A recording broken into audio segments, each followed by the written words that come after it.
Sikat Australia, timnas akan menyala, amin. Itu doanya ya. Tapi kita kembali lagi nih, mau tanya-tanya sama narasumber kita Mas Akmal. Kalau kita membaca peluang timnas Indonesia di laga pamungkas grup A besok Minggu yang akan melawan Yordania, ini akan seperti apa? Karena kan kalau kita tahu Qatar lawan Yordania, Yordania kalah 1-2. Gimana Mas Akmal? Ya, kalau bicara aman seperti tadi kata Coach Aji, kita harus menang lawan Yordania. Apapun hasil yang lain, Indonesia pasti lolos gitu. Kita menang lawan Yordania. Tapi kalau kemudian kita seri gitu melawan Yordania, kita juga bisa potensi lolos, karena walaupun misalnya Australia menang lawan Qatar, secara head to head Indonesia menang gitu kan. Indonesia mengalahkan Australia soalnya. Nah, kalau kemudian misalnya Indonesia kalah pun, Indonesia masih ada potensi lolos kalau Australia Qatar bermain imbang. Artinya peluang kita sebenarnya 95% untuk lolos ke babak perempat final. Tapi lagi-lagi itu seperti yang dikatakan Coach Aji, kita harus percaya diri, kita harus yakin dengan kemampuan kita, jangan kita menggantungkan kepada tim lain.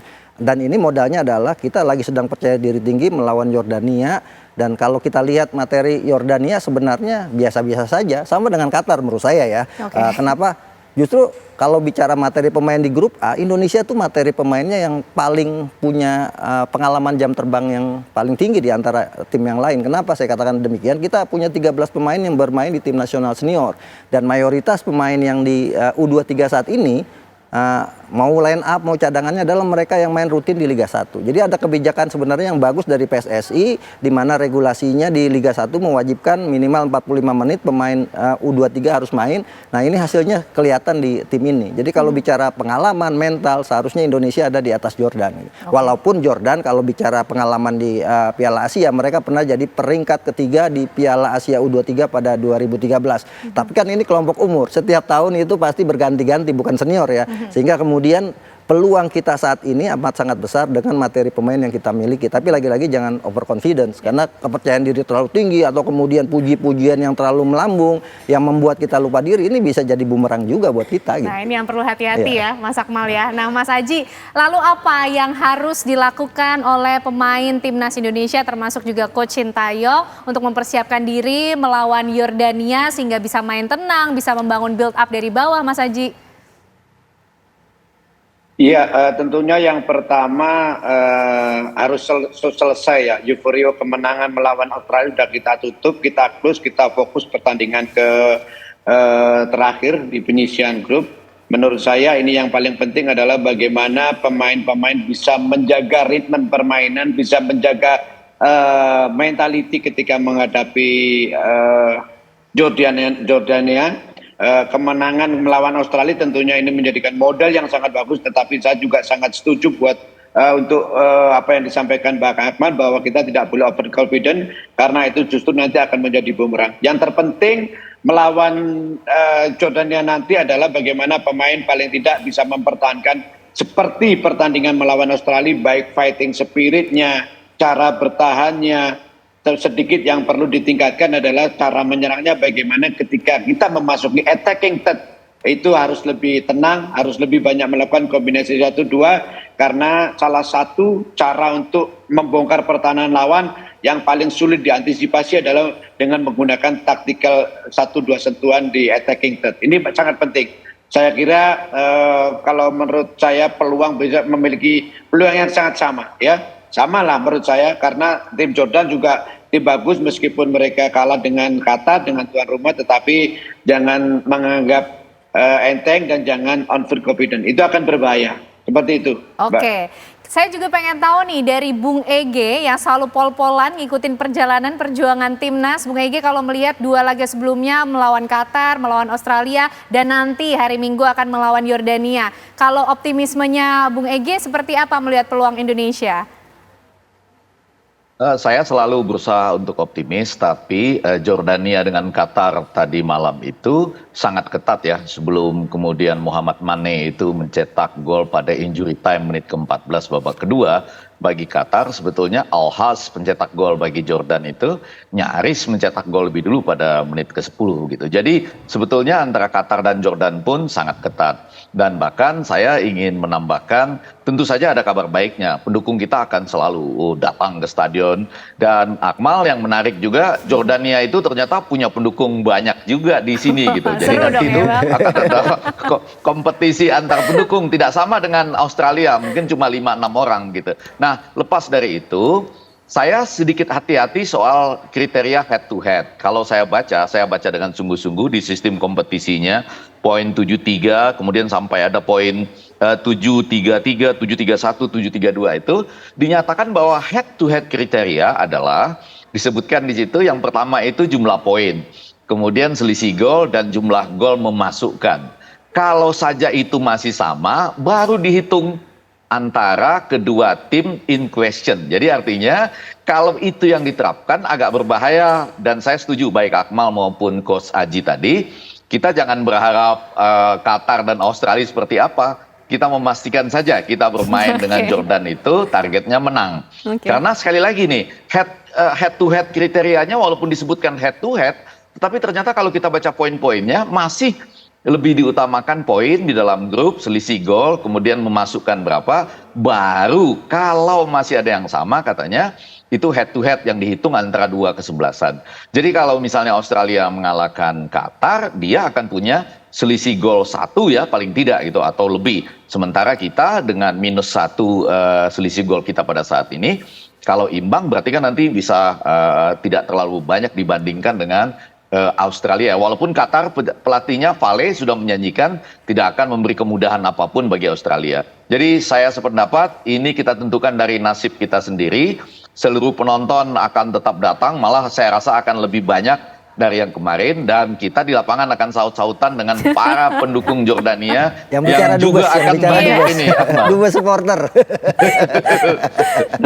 Ya.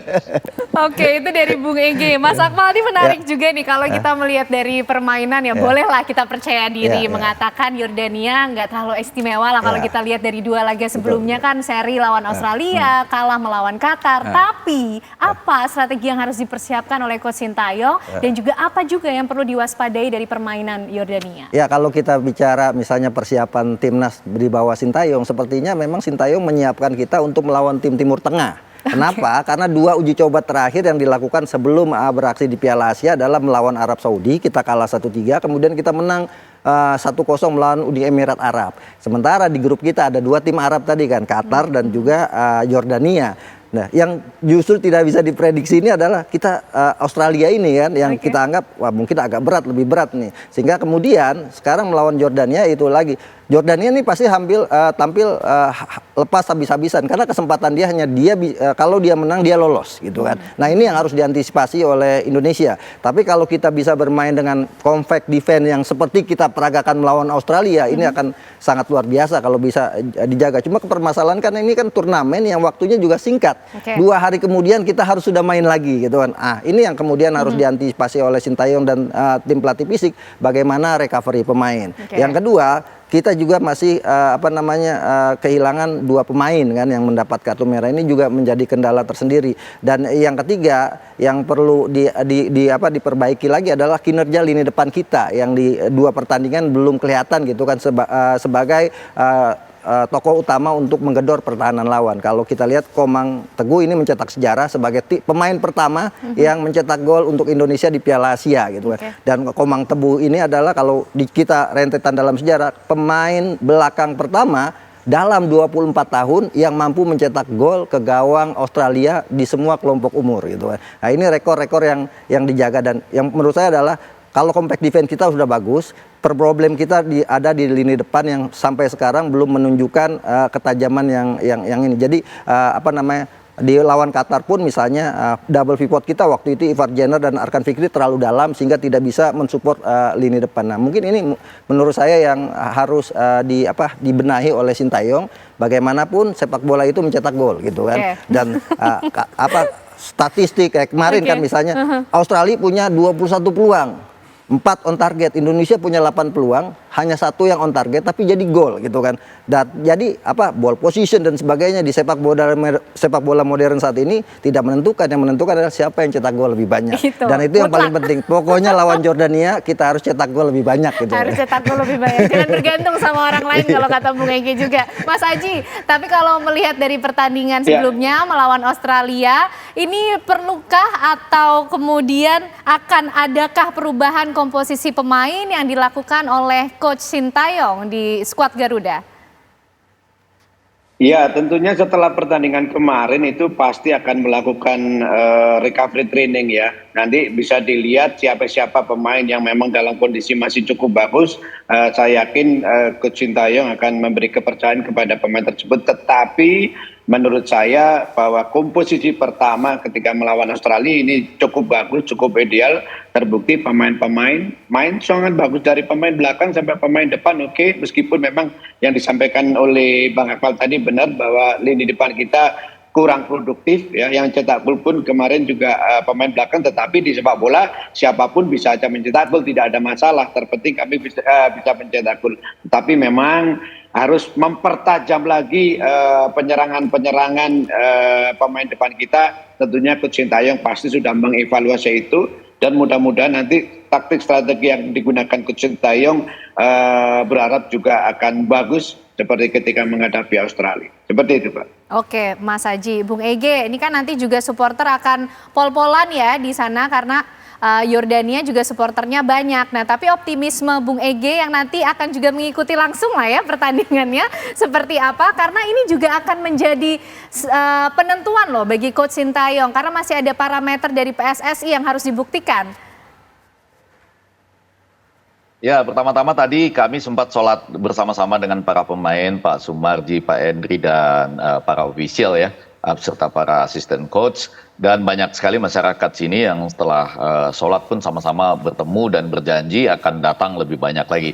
Dan saling mengucapkan tadi selamat ulang tahun PSSI ya, jadi baik Pak Erick Thohir, kemudian Pak Zainuddin Amali, Ratu Tisa, Pak Sekjen Yunus, dan seluruh exco, serta tentu saja Coach Sintayong, Coach Indra Safri, para asisten coach. Semua itu diucapkan selamat dan janji akan lebih banyak datang ke stadion. Tapi memang seperti yang disebutkan tadi, stadion ini akan lebih penuh, walaupun ini stadion yang saya sebutkan agak bertuah bagi kita, Akmal. Karena di Abdullah bin Khalifa di Duhail ini, kita menaklukkan Vietnam 1-0, kemarin menaklukkan Australia 1-0. Jadi ini stadion yang agak bersahabat dengan kita. Dan sekali lagi tadi betul serangan balik kita kadang-kadang agak kurang efektif ya Coach Haji ya. Nah, ditambah lagi dengan saya kok merasa Akmal itu kadang-kadang Arhan terlalu jauh melebar ke sebelah kiri gitu. Tapi sekali lagi selamat HUT PSSI dan tetap didengarkan suara-suara yang mungkin untuk balancing lah suara Towel, Akmal dan semua yang lain itu untuk kedepannya lebih maju kita. Baik, stadionnya, lapangannya sudah bersahabat. Kita tinggal tunggu bagaimana timnas Indonesia yang akan membidik Yordania, at least seri, tapi kita harapkan menang lah ya. Harus menang lah, harus aman. Menang. Hanya kemenangan yang bisa membuat posisi. Harus menang. Ya. Terima kasih Mas Akmal, terima kasih Mas Aji dan juga Bung Ege sudah bergabung malam hari ini di Apa Kabar Indonesia Malam. Sama-sama, dan perbincangan yang menarik. Akmal, Coach Aji. Iya, dan perbincangan menarik tadi Bang pemirsa Epi, sekaligus mengakhiri kebersamaan kita di Apa Kabar Indonesia Malam hari ini.